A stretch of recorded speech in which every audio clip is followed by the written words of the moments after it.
Partia Socialiste dhe Alat dhe saj unifikojnë qëndrimet e tyre për ndryshimin e sistemit elektoral nga proporcional rajonal në proporcional kombëtar. Gjatë takimit në Selin Roz mes kreut socialiste Rama dhe drejtuesve të partive alate, është rënë dakord që opozita të kërkojë në Komisionin e Reformës ndryshim të sistemit zgjedhor, ndonse majoranca është shprehur kundër.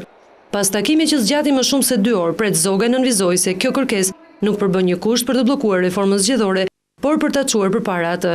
Opozita është e gjitha në një mendje për nevojën e një sistemi të korektimit proporcional kombëtar, pra përfutjen e korektimit proporcional kombëtar, por natyrisht opozita do vazhdojë të kontribuojë me përfaqësuesit e vet që kjo kërkesë të realizohet për pa u bërë pengesë për realizimin e kërkesave të tjera. Ndryshimi i sistemit do të jetë pjesë e një platforme me 4 pika që Partia Socialiste bashkë me Alatët do ta paraqesë në komision.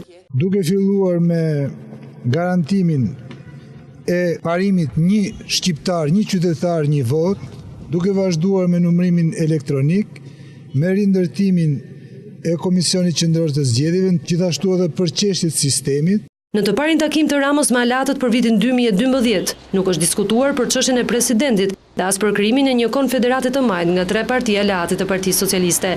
Ndërkohë, një pjesë e diskutimit është fokusuar dhe tek një platformë pune mbi reformat e rëndësishme si ajo e pronës apo zhvillimit ekonomik. Në takim merrnin pjesë Gjinushi, Zogaj, Milo, Koçi e Ndoka, ndërsa mungoi kreu i PPD-s Vangel Dule.